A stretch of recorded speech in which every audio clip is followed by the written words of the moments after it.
welcome back to my channel. My name is Melly and today we're going to be doing a book haul. Now I know you're probably thinking, Melly, didn't you just do a book haul like literally the last video? Yeah, I did. And some of the books hadn't came in and I wasn't going to wait for them. And I've bought several other books since. So this is not a massive book haul like the last one. This is like a huge book haul though. I would say at least 30 books. I know I'm trying to build my library and what can I say? So many people have so many recommendations and I feel like I take all of them. I really do need to like refine what I want, but for now I'm enjoying just like submersing myself in all of the genres and just reading, you know, reading and seeing what feels good. The next video I am going to be doing like my July TBR, so I hope you guys are excited to see what I pick out of every single book that I have shown you guys from this video and the last video. But for now, let's go ahead and show you the first stack of books. Give me 1 second, let me grab them and I will show you those and we'll get started. Okay, so here we have the first stack of books. Let's go ahead and start just at the very top. The first book that I have here is When Javi Dumped Mari, and this is by Mia Sosa. Look at that cover. It looks so cute, does it not? Of course, it's giving romance. So this is like a romance novel. So Javi and Mari have been knowing each other since they were like teenagers. They ended up making a pact whenever they broke up because they were dating. They promised each other that they wouldn't date people that they didn't like for the other person. Well, it turns out like a decade later, Mari is now engaged and Javi finally has his life the way that he wants it. And he's trying to pursue her, but she's already engaged and he's all like, basically trying to tell her like, he is not good for you, I didn't approve this guy for you, and she basically doesn't care because it's been over a decade. I think that's all I know about this book. I think the premise of this book sounds really good and I'm excited to read it. Hopefully I like it. It is, to me, right, to me is a pretty thick book. It has over 400 pages, so yeah. But I've heard good things about it. Someone did recommend it. So basically all of these are recommended. Let's go ahead and move on. I'm not trying to make this video another hour long, so we're gonna go by pretty quick. Okay, so the next book we have here is called The Friend Zone. It's by Abby Jimenez. So this book right here is actually a part of a series. It's the first book in the series, and this one has to deal with this girl named Kristen. She's actually planning her best friend's wedding, and she's also going through some things in her life that she hasn't, I don't think she's talked to anybody about. So she's supposed to be having a procedure and it's supposed to be in regards to her being infertile, and she's starting to fall for the best man, but the conversations that she's having with the best man, I think his name is Leo. Josh, not Leo. I'm thinking of another book. So his name is Josh, and the kinds of conversations they're having is that he's wanting a big family. She's kind of trying to not fall for this man, and I don't think she's trying to tell him about her procedures. I mean, that's very vulnerable. And so this mainly tackles like having those hard conversations and about, you know, infant loss and like infertility, not being able to have children. So it is a pretty sad story, but it's also like a, you know, just kind of reality. It's sweet and just delves into more of a reality, or, you know, people can actually relate to. I picked this one up. Like I said, the series has 3 books and I just wanted to pick up the first book and see how I like it. People did like this series, so we will see how it goes. Looks like the 3 books is The Friend Zone, Happily Ever After Playlist, and Life's Too Short, in case you guys were wondering, but this is what it looks like. So the next book, I'm not going to spend too much time on it, but this is the Hunger Games book. You know, it's a series. It has 5 books. This is the very first one. I've watched the movies. They came out with a 5th book this year, and I'm excited. I've read the first 2 books, but I wanted to reread them, and I love this print. I love like the colored edges, and I love the front of this, so I'm going to buy every single book that looks like this. But yeah, let's go ahead and move on. The next one is the Magnolia Parks universe. So this is by Jessa Hastings. I'm sure a lot of you guys know about this. It's like a romantic book, messy book. A lot of people have kind of compared it to Gossip Girl. Mainly, what's her name? Blair, and I forgot his name, but the love interest that Blair has in Gossip Girl, and how he's a player. He always comes back to her, and she only does things because he does things. So that's very much what the first book in this series is about, and then it follows like different friends, I believe. It does kind of feel like Gossip Girl, and I love Gossip Girl, so I'm excited to read this book. And it does have 5 books in the series. Okay, the next book is The Roommate Risk. It's by Talia Hibbert. That's what it looks like. This is a romance novel, but then when I looked it up, it said erotic literature. So, trigger warning, I'm just letting you know if you don't like spice, which, you know, I don't really like spice. I like banter, but then, you know, a lot of you guys have told me like, hey, you may not like this specific author because they have spicy books.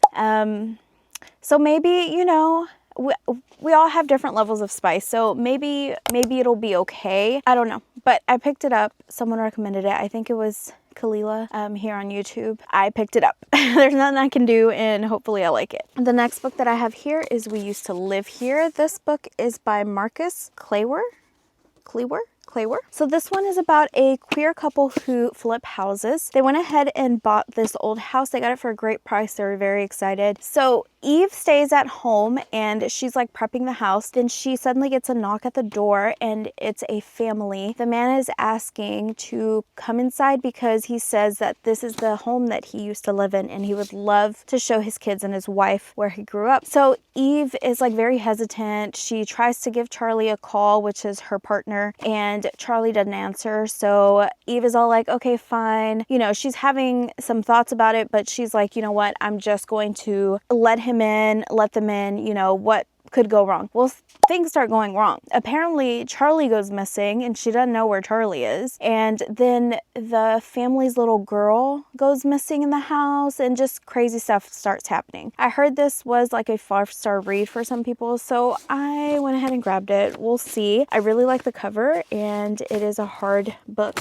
I kind of like the floppy ones like this. Those are more my style, but this one's pretty cute. Let's go ahead and move on. Okay, the next book that I have here is Nora Goes Off Script. This is by Annabelle Monaghan. It's such a cute book, is it not? So this is supposed to be a romance novel. It is about Nora. It's literally in the title. And she is I believe like a screenwriter, a channel news screenwriter, something like that. And she writes a script about her divorce. And the guy that she cast to play her ex-husband, after film is wrapped up and everything, he ends up showing up to her house. She doesn't want to turn him away. He like reeks of liquor and he gives her a proposition like, every day that I stay at your house, I will give you $1,000 a day. And if I can only stay here for a week. So she goes ahead and takes the proposition, and then it's kind of like,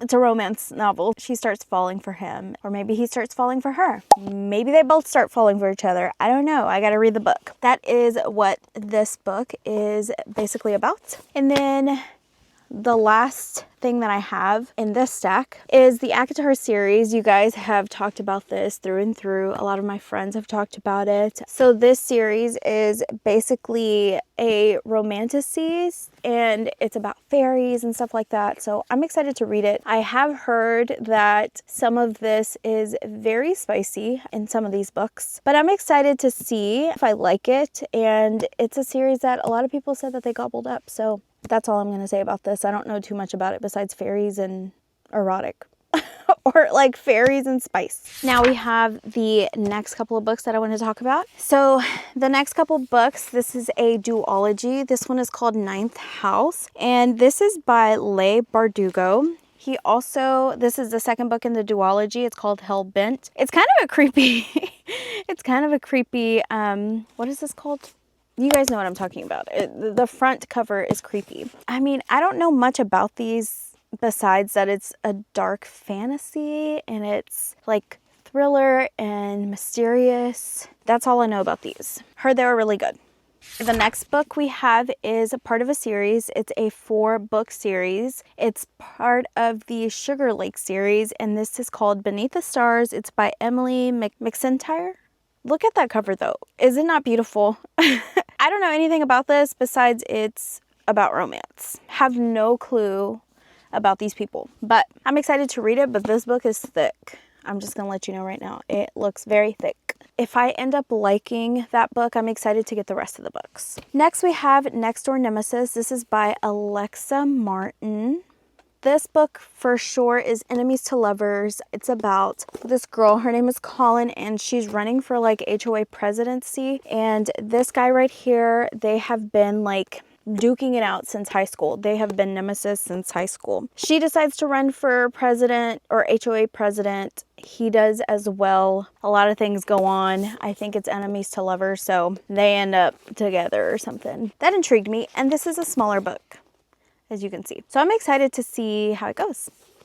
Okay, the next books that I have are actually a duology, and it bothers me so much that when I bought them, I didn't know that one was going to be hardcover and the other one was going to be paperback. I would have bought both of them in paperback. I don't know if they sell them both in paperback, but it's kind of upsetting. They don't match. This is part of a duology. This one is called What the River Knows. It's by Isabel Avenes. And this one is called Where the Library Hides. The only thing that I know about this is that it's giving mummy vibes. If you guys have ever watched like The Mummy, that's what it's about, like, you know, falling in love, going on an adventure. I'm excited to read these though, and I love the covers. That's what first drew me in. I love that it's like shiny, like it's so pretty. But yeah, that's what these look like. We have our next stack here. The first book we have on top is called It's a Love Story. It's by Annabelle Monaghan. So this book looks so like summery, romance. It says love is a lie, laughter is the only truth. So it's basically about Jane Jackson. She has always been a sitcom girly, like she is an actor, and she is wanting to get this guy named Jack Quinlan to write a song for the movie that she's going to be in. Jack was her first kiss way back when, and yeah, I think they're just gonna rekindle and see what happens. So that's all I know about this book. Don't know too much, but romancy. The next two books that I have here are by Tara DeWitt. It's called the Spoon series. It's a duology. The first book is called Savor It. The second book is called Left of Forever. I always want to say Left At. I believe it hits the second chance at love trope. That's really all I know about it. Second chances. The next book that I have is like a complete 180 to romance books. This is called Never Whistle at Night. This book is edited by Shane Hawk and Theodore Van Alst, but it's a bunch of like small stories mixed in. It's an Indigenous dark fiction anthology. So it is like stories by Indigenous authors. They explore themes of horror, folklore, and culture identity. I thought this would be a cool book to read. Maybe not now in the summer, but I'm thinking more like closer to like Halloween and stuff to really delve deep into this. But I thought it was a pretty cool book to get, and I really am excited to read the stories to see what kind of stories they have. Next we have Don't Let the Forest In. This book is by C.G. Drews. Look at that cover and look at the back. It's beautiful. The back says Thomas had no idea that Andrew would do anything for him, protect him, lie for him, kill for him. And look at that. It's like two mouths. Can you see that? That looks so cool. I love the cover. It was recommended by someone. That I know for sure. And I wanted to read the little synopsis for you guys, just a piece of it anyways. It says, high school senior Andrew finds refuge in the twisted fairy tales that he writes for the only person who can ground him to reality, Thomas Rye, the boy who has perpetually ink-stained hands and hair like autumn leaves. And with his twin sister Dove inexplicably keeping him at a cold distance upon their return to Wickwood Academy, Andrew finds himself leaning on his friend even more. But something strange is going on with Thomas. His abusive parents have mysteriously vanished, and he arrives at school with blood on his sleeves. Thomas won't say a word about it and shuts down whenever Andrew tries to ask him questions. Stranger still, Thomas is haunted by something, and he seems to have lost interest in his artwork. Whimsically macabre sketches of the monsters from Andrew's wicked stories. Desperate to figure out what's wrong with his friend, Andrew follows Thomas into the off-limit forest one night and catches him fighting a nightmarish monster. Thomas's drawings have come to life and are killing anyone close to him. To make sure no one else dies, the boy's bad battle the monsters every night, but as their obsession with each other grows stronger, so do the monsters. And Andrew begins to fear that the only way to stop the creatures might be to destroy their creator. Oh my gosh, that sounds so good. It sounds packed full but good. But that is that book. The next book we have is The Familiar. It's by Leigh Bardugo, which I think we've had some books from this person. It's supposed to be a fantasy fiction, magical realism, and historical fiction. So I'm excited to read it. Reading Bardugo is an immersive, sensual experience. One can't help sinking into Luisa and Santagel's world and wishing never to leave. Ooh, a little bit darker, but looks pretty good. This one looked like such a cute book, so I had to get it. It's called The Wall of Winnipeg and Me. It's by Mariana Zapata. And let me just read the little synopsis in the back. Everything Mariana writes is pure gold. She is an absolute rock star and a true gift to romance readers everywhere. Vanessa Massoud refuses to feel bad for quitting. She knows she's doing the right thing. The thankless job of personal assistant to the defensive end in the National Football Organization was always supposed to be temporary. She has plans for her life, and none of them include washing extra-large underwear one day for a man who could never find it in him to tell her good morning, congratulate her on her job well done, or to even wish her a happy birthday, even when she was spending it working for him. The legendary Wall of Winnipeg may be adored by thousands, but after 2 years, Van has had enough. So when Aidan Graves shows up at her door begging her to come back, she is beyond shocked. Mr. Walled Off Emotions is actually letting his guard down for once, and she's even more dumbstruck when he explains that her job description is about to become even more outrageous. Something that takes the personal and personal assistance to a whole new level. What do you say to the man who is used to getting everything he wants? That is this book. Excited to read that. It's pretty thick though. I didn't think it was going to be that thick. Next I have House of Blight. Apparently this is supposed to be part of the Threadmender Chronicles. It is the first book and it is supposed to be a romantasy gothic fiction. This is by Maxim M. Martineau. And it says Adira Brinwell is a Threadmender. She holds a rare life-saving power that can cure disease and heal injuries in the blink of an eye. But magic always comes with a cost, and saving anyone sacrifices a sliver of her own life. She always kept her ability hidden until the powerful Fernglove family discovers her secret. The Ferngloves are charming and beautiful, possesses powerful magic, and don't take no for an answer, especially Orin, the head of these ruling elites.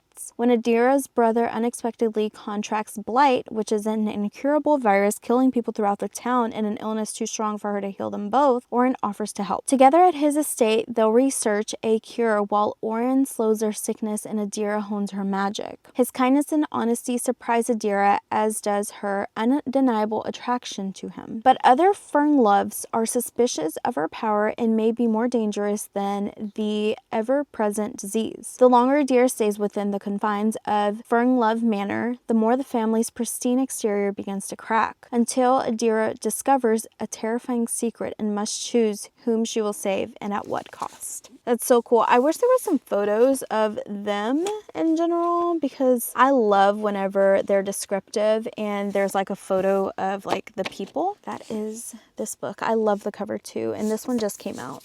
Next we have this book. It's called Salt Water. It's by Katie Hayes.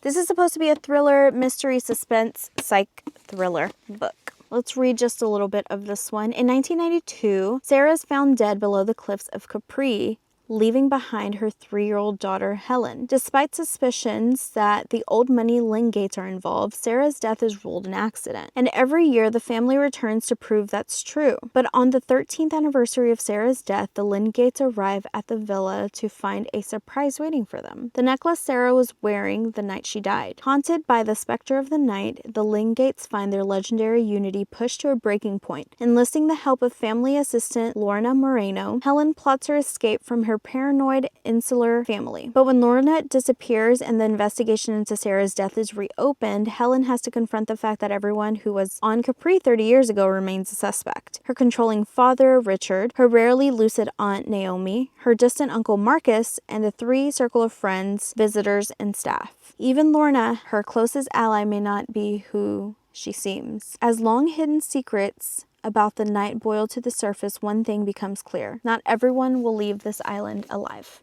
That is Saltwater. It looks pretty calm. This was one of the contenders that I wanted to read for Book of the Month for my Patreon, but it didn't get picked. I'll share with you guys which one got picked, and I'm excited. I actually started reading it last night, so I will share that with you guys here shortly.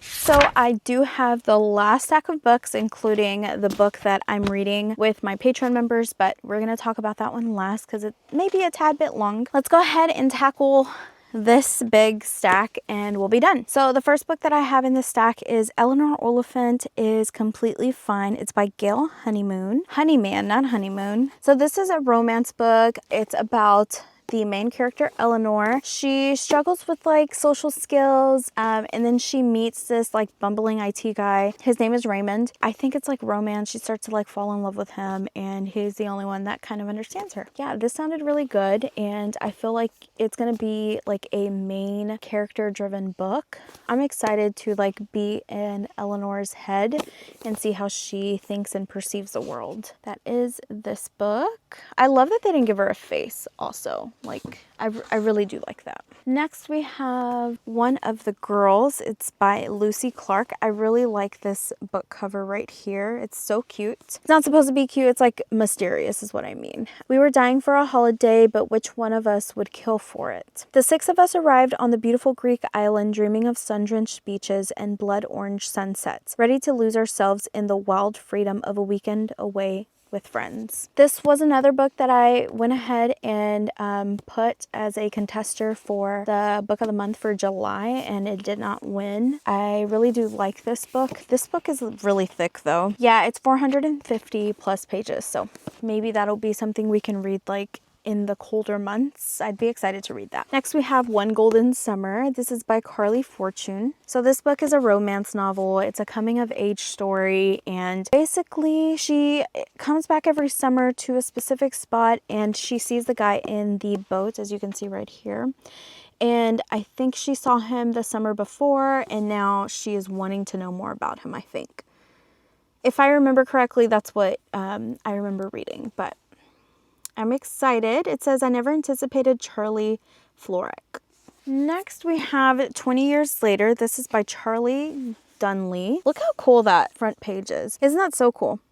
This is supposed to be a thriller, mystery, suspense, like everything you can name. But yeah, this is a psychological thriller. It is about Avery Mason, and Avery Mason is a TV news host investigating a 20-year-old cold case. And it's also the, I think 20th? Yeah, it's the 20th anniversary for 9/11, and those coincide. They correlate in some way. That is this book. I really like the cover. Okay, let's move on. We have Babel, or I'm pretty sure that's what it's called, Babel, by R.F. Kuang. Look at this book, like seriously. And then these are like raised, and I really love that. I love that when a book has it. This person is also the one that wrote The Poppy War, and it's a series, and people are just seriously like talking about it and how much they love it. And I really want to get into it, but I think it's more like a historical fiction, if I'm not mistaken. So I don't know how I'll feel about that. This is more of like, I feel like it's more of a historical fiction. Yeah, Arcane History. We'll see how I do with this one, and then we'll see if I want to pick up The Poppy War, but I heard it's really, really good if you guys are interested in like that type of genre. Let's read a little bit about this. It says 1828, Robin Swift, orphaned by cholera in Canton, is brought to London by the mysterious Professor Lavelle. There, Robin trains for years in Latin, ancient Greek, and Chinese, all in preparation for the day he'll enroll into Oxford University's prestigious Royal Institute of Translation, also known as Babel. Babel is the world's center for translation and, more importantly, magic.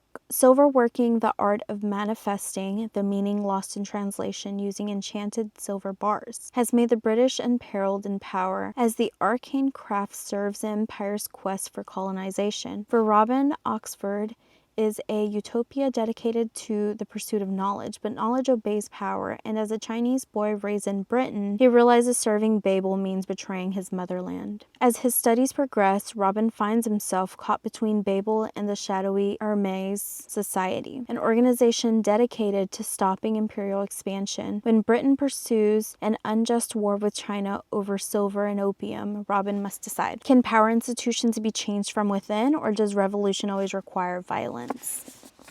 Next, we have the Zodiac Academy. This is definitely a huge series that I have no business starting, but I just heard it's so good. I heard it's about like vampires and an academy. So I really want to start it, but it's a 9-book series. 9 books. And if they're all as thick as this, I don't know what to tell you. Maybe you can start it with me. I'll start this one day. I'm thinking like Halloween time, but we'll see. Like I said, it's called Zodiac Academy. The first book is called The Awakening. It's by Caroline Peckham and Suzanne Valenti. It's just romantasy and about vampires. I know nothing else. We're not going to read the description of that one. And then we have the duology. This is the Six of Crows duology. And what is the first book called? Six of Crows. The second book is called Crooked Kingdom. It's by Leigh Bardugo. Another one from Leigh Bardugo. Obviously, I'm interested in this specific writer. I think... Well, let's look it up because I don't know. I'll be right back. Hold on. So let me read what it says on here to you guys. So it's a young adult fantasy novel, primarily categorized as a heist story with elements of high fantasy and adventure. It follows a diverse group of 6 outcasts as they attempt a seemingly impossible heist in the city of Ketterdarn. That sounds pretty cool. It's a duology. They don't look too thick, and I heard a lot of people like love them. They rave about them on BookTube. Absolutely rave about them. I'm like, okay, I'm gonna read it, even though I don't think that's the genre that I'll like particularly like, you know, geared towards, but I give anything a chance, so we will try it. The next couple books, okay, so this first book, it just came out and I thought it was pretty like cool. I heard someone talking about it and I'm like, all right, I'm gonna purchase it, not knowing about the second book. But this one is called The Bones Beneath My Skin. It's by TJ Klune. It says, in the spring of 1995, Nate Cartwright has lost everything. His parents are dead. His only brother wants nothing to do with him, and he's been fired from his job as a journalist in Washington, D.C. With nothing left to lose, he returns to his family's summer cabin outside of the small mountain town of Roseland, Oregon, to try to find some sense of direction. The cabin should be empty. It's not. Inside is a man named Alex, and with him is an extraordinary 10-year-old girl who calls herself Artemis Darth Vader. But Artemis isn't exactly as she appears. Soon it becomes clear that Nate must make a choice, let himself drown in the memories of his past or fight for a future he never thought possible. Because the girl's special and forces are descending upon them who want nothing more than to control her. So that is this book right here. And the next book is by the same author. I didn't know this book was controversial before I bought it. I had already purchased it, so I have it in my hands. And I didn't know this was the same author. You can read the controversy if you like. I don't know, like, there's a bunch of, like, Reddit stuff. But a lot of people said that he's the one, like, the author's the one that mentioned it about this book, but wasn't saying that that's what he wrote or was the intention. So do I know who's right or who's wrong? I do not. You know, the public opinion gets swayed, and hands are off on me. I don't know. It's up to you if you want to read it or not. I'm not saying to pick it up. I'm not saying not to pick it up. I'm just saying there's a bunch of controversy and I had already purchased it. So don't hurt me in the comments because I did not know it was a controversial book, especially when a lot of people on BookTube are like saying it's a good summer read. You know what I mean? Like, I already bought it. Am I going to read it? Probably. Will I ever talk about it? Probably not. Literally, when I read, I don't look up every single author and I don't look up every single book. I literally bought like 100 books within the past month and a half. So I'm not looking up every single author and their controversy, which I'm not saying not to. I'm just saying I did not. And I ended up with this book. That's how I ended up with this book. Long story short, this is how I ended up with this book. And I thought it was like X-Men files or something. Like that, when I read the description, I was like, oh my gosh, that's so cool. It reminds me of like X-Men. So if you want to read the controversies, I've also tried to look to see where it even began. But the Reddit post is basically mixed. Like half the people are saying it came from him. The other half is saying, like, is defending him. And they're like, no, I don't think he meant it that way. I have no clue. I don't know. But I got this book. It's The House in the Cerulean Sea. There, we're done. We're going to move on. I just wanted to make sure you guys knew before you saw it in the background and you were like, you didn't talk about that book. How dare you, Melly? I got these 3 books. These are from a series. It's called Spark of the Everflame. All I know is that it's fantasy. I think it's romantic. I don't know. It says when old secrets catch fire, everything will burn. So maybe it's a love scorn. I have no clue. But the covers are pretty. Like, they're beautiful. Look at this. Glow of the Fire Flame. Look at that. Or Everflame, my bad. And then the last book is the thickest book ever. Like, I think this is like 1,000 pages, dude. The other thing I hate is that none of them are the same size. Literally none of them. 900 pages, gosh, Jesus Christ. Thick, 900 pages, guys. These are all 3. I wish this one was a paperback because look at like, that's so beautiful. The sprayed edges, beautiful. The very last book that I have for you guys is the book that I'm reading with my Patreon members. I do have a fable, and that is how we kind of interact for book of the month. And this is One Perfect Couple is by Ruth Ware. Let me read to you. Well, I don't even know if it has a synopsis. I don't think it does. Let me look it up. I'll be right back. So I did start this book. I'm barely on chapter 2 though, guys. So from what I've read, this book is about like competing on a reality TV show. It's kind of like Love Island meets Survivor kind of thing. Like, you got to be pretty to be in the TV show. So there's this couple, and the guy is like, he has needed a break to kind of launch his career, his acting career, and he thinks this is the perfect way to do it, and he wants to drag his girlfriend along. His girlfriend really is tired of her boyfriend, like, just basically not pulling up his end of the deal whenever she's been with him for so long, and she's kind of just tired of always saying yes. But she, like, at the end of chapter 1, she like agrees to like go on this show, or to just meet with a producer to see what it's about. She is not conventionally pretty, according to her. She says that her boyfriend is meant to be an actor, like he is like a pretty boy, and she just can't believe like she landed him because they are like opposites. Like, she's not conventionally pretty is what she keeps saying, and so she doesn't think that they will cast her because she's not pretty, and these people want pretty people. And so she's all like, you know what, I'm just gonna do like a reverse psychology and be like, yeah, we can do it. And then hopefully the producer just denies us because of me, and I'm not the one that said no. So that's basically what it is. They go against 5 couples. It's supposed to be a thriller competing in a reality TV show on a remote island, and then I think someone ends up dead. I thought it would be a good pick, especially because right now I'm watching Love Island, and you know, Love Island is getting juicy. My favorite people on Love Island, I know you didn't ask, but it's Huda and Amaya Papaya. I named one of my little diaper babies off of Amaya Papaya. It's my little axolotl, so her name is Amaya. That is it. This is the last book. I don't know how many books that was. I don't know if anybody was counting, but if you were, let me know how many there were in this book haul, and I hope you guys have enjoyed. I appreciate you guys for coming back, and I will see you guys next week with my July TBR. Bye, guys.